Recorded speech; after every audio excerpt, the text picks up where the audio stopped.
नमस्कार दोस्तों, चलिए शुरू करते हैं आज का अपना क्लास। ठीक है, आज हम लोग पढ़ने वाले हैं हिटलर और नाजीवाद। इसका हम एमसीक्यू देखने वाले हैं आज।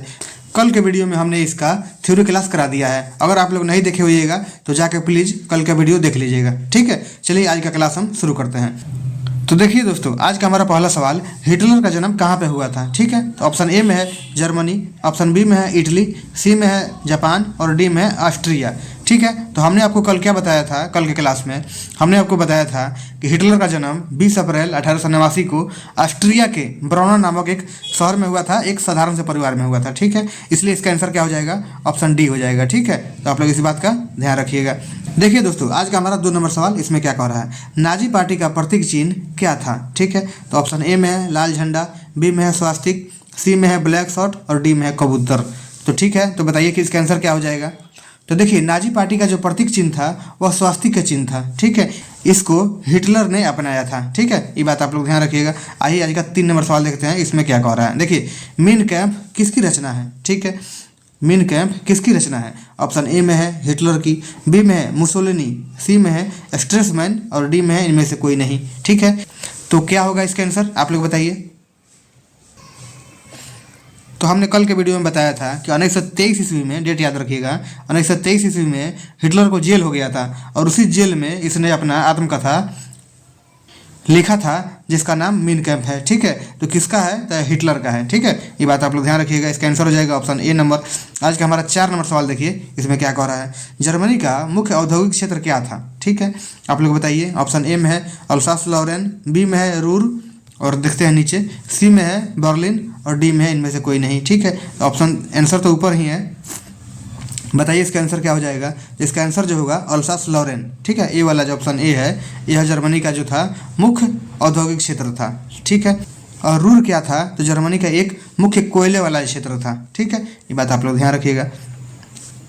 आज का हमारा 5 नंबर सवाल देखिए, इसमें क्या कह रहा है, जर्मनी का मुद्रा का क्या नाम था। ठीक है, ऑप्शन ए में है डॉलर, बी में है मार्क, सी में रूबल और डी में है पाउंड। ठीक है, क्या होगा इसका आंसर, आप लोग बताइए। तो जर्मनी का मुद्रा का जो नाम था उसे मार्क कहा जाता है। ठीक है, इसका answer option B number right हो जाएगा।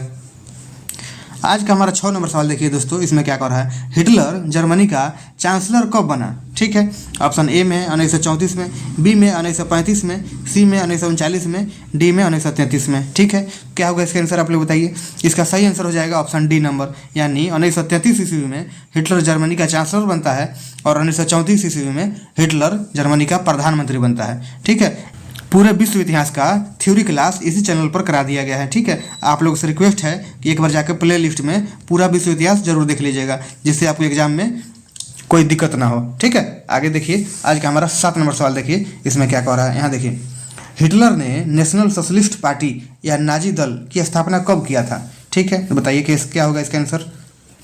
ऑप्शन ए में है 1918 में, बी में है 1915 में, सी में है 1920 में या डी में है इनमें से कोई नहीं। क्या होगा इसका आंसर, आप लोग बताइए। हिटलर ने नाजी पार्टी की स्थापना कब किया था। इसका सही आंसर हो जाएगा 1920, यानी ऑप्शन सी नंबर हो जाएगा राइट। 1920 में इसने नेशनल सोशलिस्ट पार्टी को स्थापित किया था। ठीक है, देखिए दोस्तों, आज का 8 नंबर सवाल, इसमें क्या कह रहा है, 1933 ईस्वी में हिटलर जर्मनी का प्रधानमंत्री बना और उस समय वहाँ का राष्ट्रपति कौन था। ठीक है, हमने आपको बताया था कि हिटलर 1933 में चांसलर बनता है और 34 में जब वहाँ के राष्ट्रपति हिडेनबर्ग की मृत्यु हो जाती है, उसके बाद 34 में यह प्रधानमंत्री बन जाता है। ठीक है, तो क्या होगा इसका आंसर, आप लोग बताइए। ऑप्शन ए में हिडेनबर्ग, बी में है कैसर विलियम द्वितीय, सी में है रुडोल्फ तथा गेओबल्स और डी में है इनमें से कोई नहीं। तो क्या होगा इसका आंसर, आप लोग बताइए। इसका सही आंसर जो हो जाएगा ऑप्शन ए हो जाएगा, यानी हिडेनबर्ग जो था वह जर्मनी का राष्ट्रपति था जब वह हिटलर 1933 में प्रधानमंत्री बना। ठीक है, आज का 9 नंबर सवाल देखिए, इसमें क्या कह रहा है, नाजी दल का प्रचार प्रसार कौन संभालता था। ठीक है, तो ऑप्शन ए में है हिडेनबर्ग, बी में है कैसर विलियम द्वितीय। ये कैसर विलियम द्वितीय कौन है, हिडेनबर्ग कौन है, सबको हमने कल की क्लास में करा दिया है और हम आशा करते हैं कि आप लोगों को कल वाला क्लास एकदम याद होगा, जिससे आपको आंसर बताने में दिक्कत नहीं होगा। ठीक है, ऑप्शन सी में है रुडोल्फ और गेओबल्स, डी में है इनमें से कोई नहीं। ठीक है, क्या होगा इसका आंसर। देखिए, ऑप्शन सी जो है रुडोल्फ और गेओबल्स, इन्होंने एक नारा दिया था कि अफवाह को इतना फैला दो कि वह सत्य प्रतीत होने लगे। ठीक है, इसका आंसर क्या होगा, और इसका आंसर भी यही हो जाएगा ऑप्शन सी, यानी रुडोल्फ और गेओबल्स जो थे इन्होंने ही हिटलर का नाजी दल का प्रचार प्रसार करते थे। ठीक है, देखिए दोस्तों, आज का 10 नंबर सवाल, वर्साई की संधि कब हुआ था? ठीक है, ऑप्शन ए में है 28 जून 1919 को, बी में है 28 जुलाई 1914 को, सी में है 11 नवंबर 1918 को, और डी में है 18 जून 1919 को। ठीक है, देखिए इस पूरा ऑप्शन को हम बताते हैं। 18 जून 1919 जो दिया गया है, इस समय क्या हुआ था? तो इस समय पेरिस की संधि हुआ था। ठीक है, बात आप लोग याद रखिएगा। 28 जुलाई 1914 को क्या हुआ था? तो इस दिन प्रथम विश्व युद्ध शुरू हुआ था। 11 नवंबर 1918 को क्या हुआ था? इस दिन प्रथम विश्व युद्ध समाप्त हुआ था। लेकिन वर्साई की संधि कब हुआ? तो आप लोग याद रखिएगा 28 जून 1919 ईस्वी को वर्साई की संधि हुआ। ठीक, इसीलिए इसका आंसर ऑप्शन ए सही हो जाएगा। देखिए दोस्तों, आज का 11 नंबर सवाल देखिए, इसमें क्या कह रहा है। ठीक है, युद्ध के हार जाने के रूप में जर्मनी से कितने करोड़ की राशि मांग की गई? ठीक है, यानी सबको पता है कि जर्मनी प्रथम विश्व युद्ध में हार गया था और हार का पूरा जिम्मेवारी जर्मनी पर ही लादा गया था, तो उससे कितना रुपया मांगा गया था? ठीक है, इसी को पूछ रहा है सवाल में। ऑप्शन ए में है 6 अरब 50 करोड़, बी में है 5 अरब 10 करोड़, आगे देखते हैं सी में क्या है, सी में लगभग 8 करोड़, या डी में है इनमें से कोई नहीं। क्या होगा इसका आंसर आप लोग बताइए। इसका सही जो आंसर हो जाएगा वह ऑप्शन ए हो जाएगा। ठीक है, यानी 6 अरब 50 करोड़ की राशि जर्मनी से मांगा गया था। कि दोस्तों, ये राशि जर्मनी से कब मांगा गया था? तो यह जब वर्साई की संधि हुआ था, जर्मनी पर वर्साई की संधि जबरदस्ती थोपा गया था, उस समय जर्मनी से मांगा गया था। ठीक है, कितना राशि था? तो 6 अरब 50 करोड़। और वर्साई की संधि कब हुआ था? तो आप लोग याद रखिएगा 28 जून 1919 ईस्वी को। ठीक है, चलिए अगला क्वेश्चन देखते हैं। आज का 12 नंबर सवाल देखिए दोस्तों, इसमें क्या कह रहा है। प्रथम विश्व युद्ध में हिटलर को वीरता के लिए उसे कौन सा पुरस्कार दिया गया था? ठीक है, आप लोग बताइए इसका आंसर क्या होगा। ऑप्शन ए में नोबेल पुरस्कार, बी में है बुकर पुरस्कार, सी में आयरन क्रॉस, और डी में इनमें से कोई नहीं। क्या होगा इसका आंसर आप लोग बताइए। इसका सही आंसर जो हो जाएगा ऑप्शन सी हो जाएगा, यानी आयरन क्रॉस उसको दिया गया था प्रथम विश्व युद्ध में लड़ने के लिए, उसको वीरता के निशानी पर, उसकी वीरता के निशानी पर प्रथम विश्व युद्ध के बाद उसको आयरन क्रॉस पुरस्कार दिया गया था। देखिए दोस्तों, आज का 13 नंबर सवाल देखते हैं, इसमें क्या कर रहा है। हिटलर ने कब कहा कि अब जर्मनी अपने आप को वर्साई की संधि से मुक्त समझेगा? यानी हम पर जो 6 अरब 50 करोड़ की जुर्माना लगाया गया है, हम उसको अब नहीं देंगे और जर्मनी अपने आप को वर्साई की संधि से अब मुक्त समझेगा। ठीक है, क्या होगा इसका आंसर आप लोग बताइए। ऑप्शन ए में 1934 में, या 1930 में, या सी में 1935 में, या 1928 में। ठीक है, क्या होगा इसका आंसर आप लोग बताइए।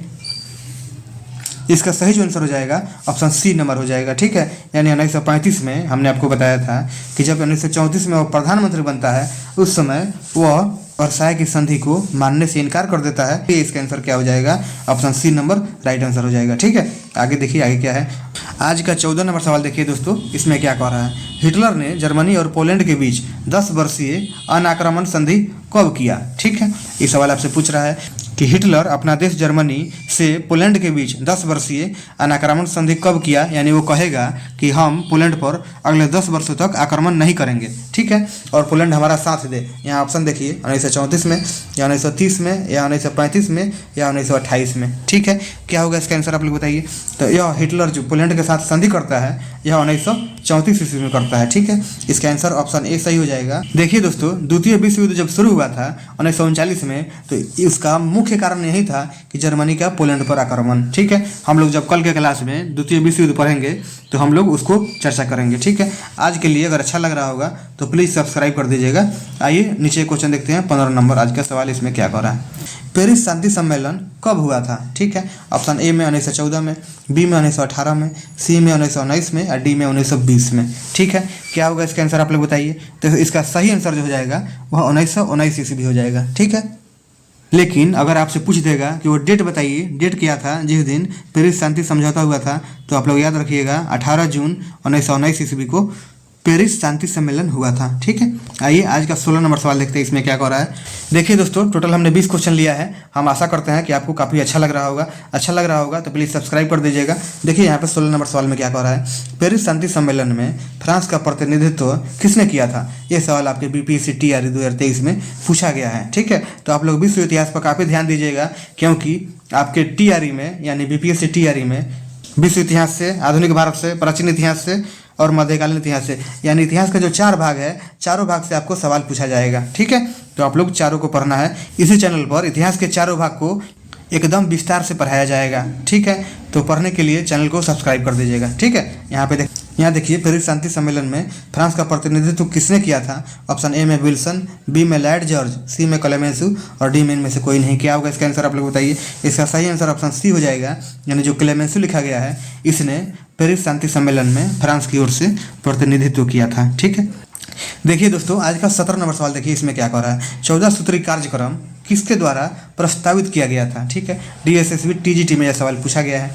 ऑप्शन ए में है वुड्रो विल्सन, बी में हर्बर्ट स्किल, ऑप्शन सी में डेविड लॉयड और डी में इनमें से कोई नहीं। क्या होगा इसका आंसर? 14 सूत्री कार्यक्रम जो प्रस्तावित किया गया था वह वुड्रो विल्सन के द्वारा प्रस्तावित किया गया था। ठीक है, इसलिए इसका आंसर जो हो जाएगा ऑप्शन ए नंबर इसका राइट आंसर हो जाएगा। ठीक है, आगे देखिए 18 नंबर सवाल इसमें क्या कह रहा है। यह सवाल BPSC TRE 2023 में आपसे पूछा गया है। ठीक है, पेरिस शांति सम्मेलन में इटली का प्रतिनिधित्व किसने किया था? ठीक है, ऑप्शन ए में है विल्सन, बी में है लॉर्ड जॉर्ज,